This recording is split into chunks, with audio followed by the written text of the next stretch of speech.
I just wanted to say to our friends in the media, this is going to be very tight because I have a live interview on the radio with NPR at 9, and so I'm going to try and go through here and get to your questions as quickly as possible.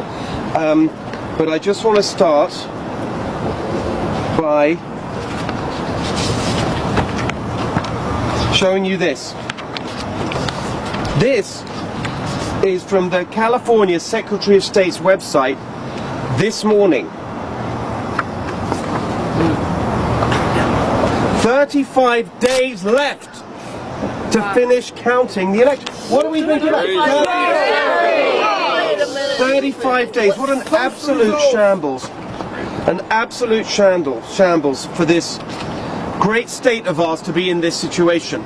I just want to start by saying, first of all, however long it takes, we are confident that we're going to be in the top 2 at the end of this process. There is nothing that we're seeing that changes our assessment that we will be in the top 2 once all the votes are counted. And what does that mean? That means change is coming. Change! California. This shambles is absolutely shameful for our state. India counts over 640 million votes in a day. Wow! California cannot count less than 10 million votes in a month. Thanks to the Democrats in charge of our state, we have become a national and an international laughingstock. And then when you dig in to what is actually happening here, you see the reason. I've spent last night going through each county's website to see what's been going on. I'm just going to give you a couple of examples. Ventura County tell us that their next update for votes that are counted, Tuesday the 9th of June. No more updates till Tuesday. Do you know how many votes they've got left to count? 86,000. 86,000, and it's going to take them till Tuesday. Criminal. Horrible. Yeah. Absolutely unbelievable. As many of you know, I grew up in England. In England, there's a district that races to get its election results as quickly as possible on election night, about the same number, 86,000. I remember the election that I participated in, that district counted, it's called Sunderland, counted roughly that same number of votes. Do you know how long it took them? 59 minutes. Oh, wow. But Ventura County is telling us it's a week since election day.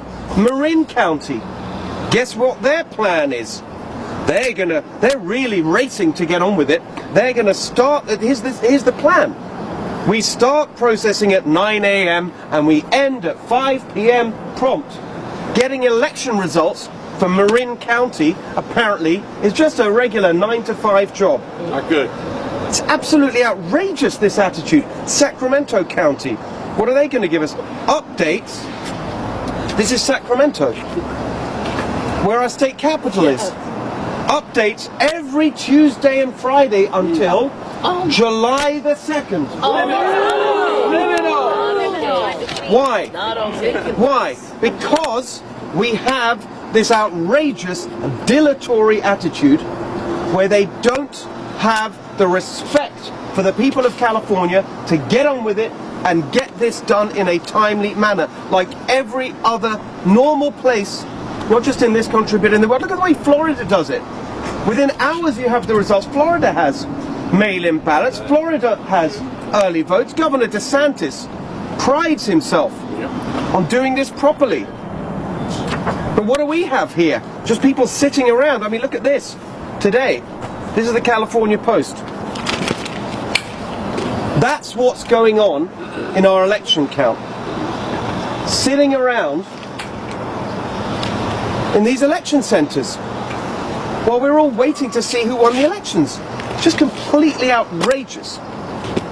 That's why today we are publishing a plan, and it's not just a long-term reform plan, which of course we need, because this election system in California has just become a total joke. Of course, in the long term, We need sensible elections in California.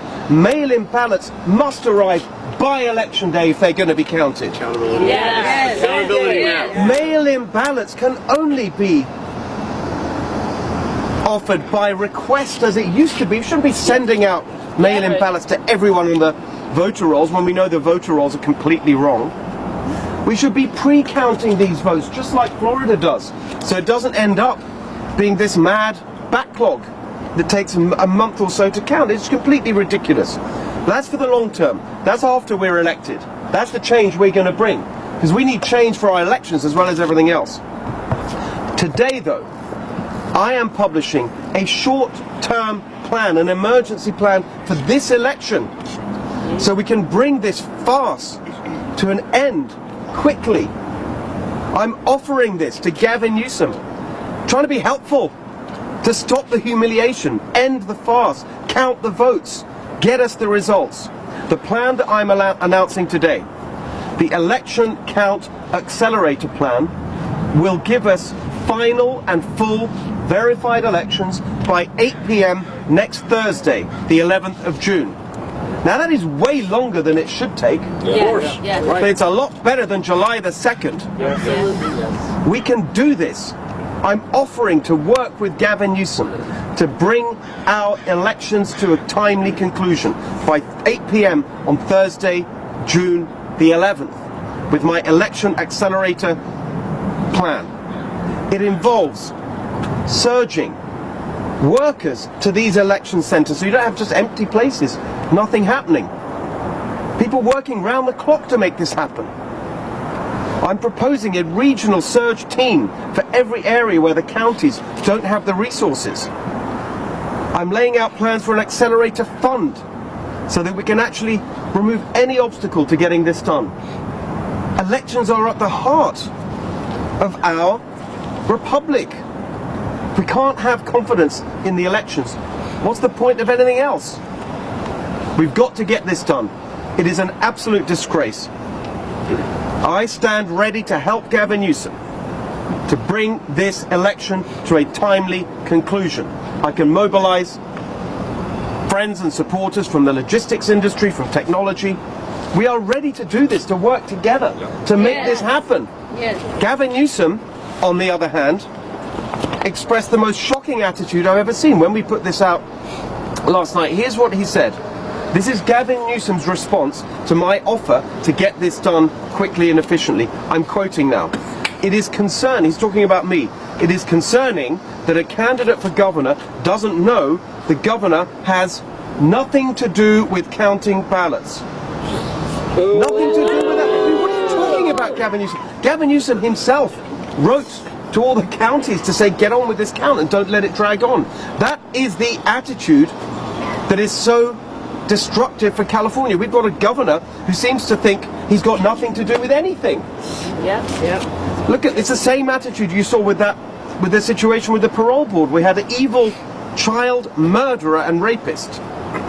An evil child rapist released early. And Gavin Newsom said, nothing to do with me, nothing I can do. That is false. Of course he can do something about it. It's the same attitude where you saw from Gavin Newsom when it comes to the issue of biological boys and girls sports. Gavin Newsom said he thought that was deeply unfair. What's he done about it? Nothing.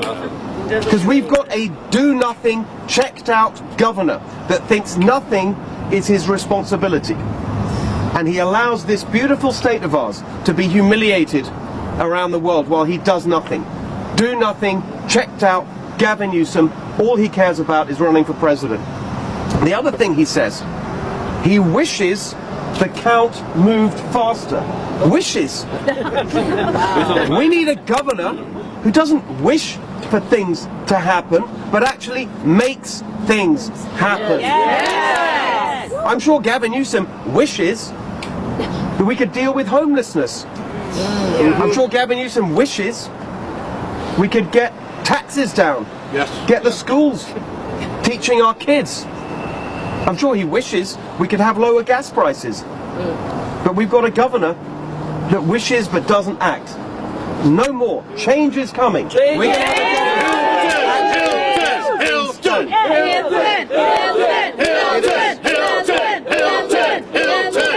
And if you think it can't get worse in California, I have two words for you. Xavier Becerra. The party that brought you high-speed rail, that's now bringing you snail's pace elections, guess who they're about to nominate to take over? The guy who was the most useless, most incompetent member of Joe Biden's cabinet, according to Joe Biden's cabinet. If Joe Biden's team say that Xavier Becerra is totally useless and incompetent, and now they're going to put him in charge, what a joke. Xavier Becerra said, when it comes to timing, he's going to finish high-speed rail on time. On time was 6 years ago. Imagine Xavier Becerra in charge of the Olympics in 2028 when they're in Los Angeles. Can't do it. If Xavier Becerra, bumbling Becerra, was in charge of the Olympics, the 100 meters would take 6 days. We can't go on like this with this useless crew of incompetence. We can't get anything done. This election farce is a symbol of everything that's gone wrong in California in 16 years of one-party rule. That is why we need change in California. And thanks to this election, we see now that change is coming. Change is coming. Accountability now. Above all, we need a governor with a bit of pride in California, who believes that we can be the best in everything, including how we run our elections. We say we're the fourth biggest economy in the world, and that's right. When we've got rid of the ridiculous bloat and regulations in our government, I'll make California the third biggest economy in the world. Yes. If we're the fourth biggest economy in the world, can we please act like it? And deal with our elections in a timely, efficient manner? We can't get anything done with this attitude. We need a bit of pride. We need a governor that's going to make California the best place to start and raise a family, the best place to start and grow a business, the best place for elections. We need to be the best in the world, not the laughing stock of the world, which we are thanks to Gavin Newsom and these useless, incompetent Democrats. But here's the good news. As I said at the beginning, we are confident that we will be in the top two once all these votes are counted. And that means that change is coming to California. Thank you very much, everybody. Thank you. Now, if you have any questions, I'll be happy to take them. Thank you. My name is Nan Su from the Chinese Epoch Times in Northern California. Are you proposing the governor to hire more people? We are not proposing any extra spending on hiring more people. The Election Count Accelerator Plan that I'm laying out today is focused on an Election Count Accelerator Core, which is using existing administrative workers from our state government in non-essential roles to surge them to the election centers so we can get this done quickly. And if we had a competent governor, he would already have been putting that plan in place, instead of seeing these vote centers where ballots are piled up. By the way, just to be clear, this has nothing to do with the mail-in ballots. Of course, it's true we have this ridiculous rule that mail-in ballots are coming in, 7 days after election day and still be counted. That's true. We've got millions of ballots that are already there. They're sitting there. We're not waiting for the Postal Service. They're there now, but they won't count them. So we need people in those places to do the count. Honest. Any more questions? Mr. Governor, how soon can you get your teams deployed out there? What are you thinking in terms of timelines? Well, if we had a proper attitude, this could happen in a day. We could mobilize this in a day. Look how quickly they can mobilize. Look how quickly the military can get something done. If we had that kind of attitude, a bit of hustle in our government, that's what we need. A bit of hustle, a bit of energy. Within 24 hours, if I were governor and inherited this situation today, you'd have people in these vote centers within 24 hours so we could get this done and wrap it up. The deadline for receiving mail-in ballots is next Tuesday, 7 days after the election. Now, I don't agree with that, but those are the rules. We can't change the rules that we have. So let's work within the system. That is the system. And so my plan would make sure that within 48 hours, by the way, 48 hours is being generous. I mean, look at India gets 640 million done in 24 hours. But that's my plan, and it's the least we can do, and it would be the least I would hope that Gavin Newsom would accept my invitation to work with him to get this done. Well, future governor, a couple of years ago, I volunteered here as an observer, and there was nobody here. Nobody election there. workers, nothing. And it was on election day, and there's just no excuse for it. There's no excuse for it. This is exactly what I'm talking about. You've got these election centres, no one's there. No one's working. Look at Marin County that I mentioned, 9 to 5. What are you talking about 9 to 5 when we're trying to bring our elections to a speedy conclusion and get people the results that they need? We know perfectly well that when you have slow results like this, shamefully slow results like this, all it does is sow suspicion in our election system. It is their responsibility to get it done quickly. 9 to 5. I cannot understand this attitude, this dilatory attitude. Any more questions? Yes, I have a question. Yeah. Why did you think it was important to announce your plan here at the San Mateo County election office? Because it's an election office and we're making a point about our elections. And I think that every county would benefit from the plan that I'm laying out today to help them get this done quickly. But also, we need an attitude of hustle. Not just sitting back and saying, oh, we'll give you an update on Tuesday. We're going to work from 9 to 5. It's an absolute disgrace. The attitude here is something like I've never seen before. How is it acceptable that the Secretary of State is bragging that this is going to take 35 days? We've got to change the attitude, but I do understand that we can't just make the counties do it. Exactly as the governor says, the counties are responsible for the counts, and so I want to help them. I want to help them by making sure they have the resources to get it done quickly. I want to help counties like San Mateo, I want to help counties like Ventura, every single county of our 58 counties, I want to help them get this done quickly. But I also would expect of them a change in attitude. That's what we need here, a bit of hustle. And you need a governor who's hands-on, not checked out. That's the big difference that you're going to get with me. How did this delay affect your campaign? Is there any practical impact? Thank you. It doesn't really affect our campaign.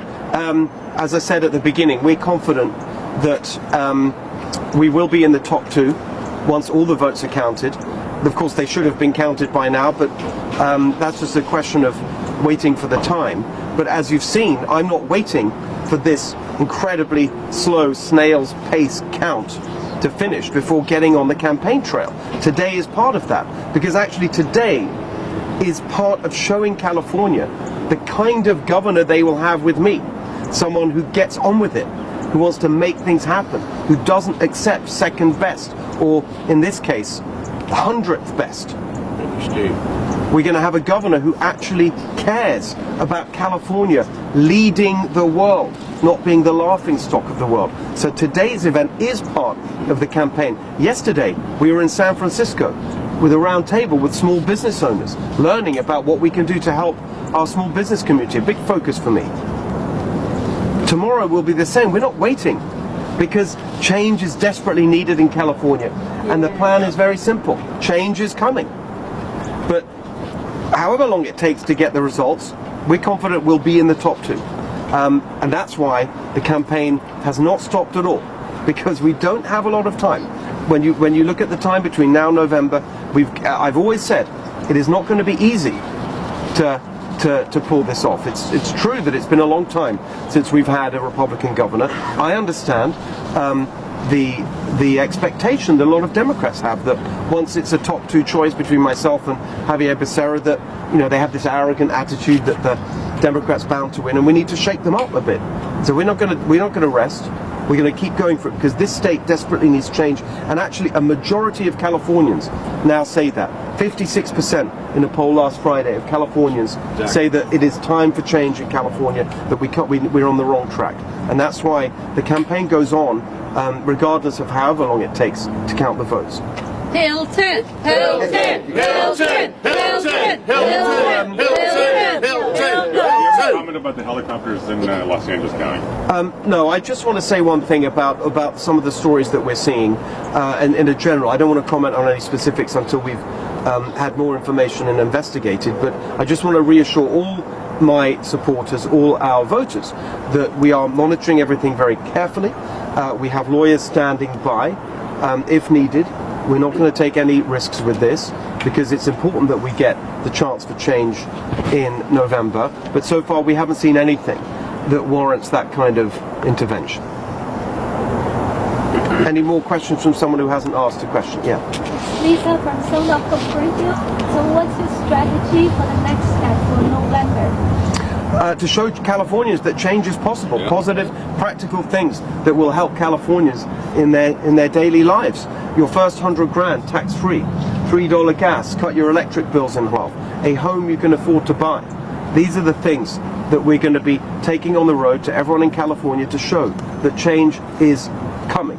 And it's going to be change that's going to really help, especially working people in California, especially small businesses in California, because they're the people who've really been hurt the most by all these years of high taxes and the fees and the costs and electric bills and gas prices. All the things that we know have made life such a struggle for Californians. That's what's going to change. Bring back the refineries. Okay.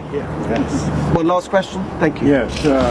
Now there's 2 refineries that are going to be closing in California. Phillips 66 down in Southern California, and then the Valero, which supplies fuel to Travis Air Force Base. Can you make any comments about that? We're working on that, and actually on that particular one, I went up to Benicia. I've been there, and it's obviously a disaster for our state that these refineries are closing, and it's a big reason why we have high gas prices, $2 higher than the rest of the country, even though we have abundant oil and gas reserves here in California. It's totally unacceptable that we've had this ideological war on California energy that is now punishing, in particular, working people who use their cars and their trucks for work and can't avoid paying these high gas prices. It's absolutely outrageous.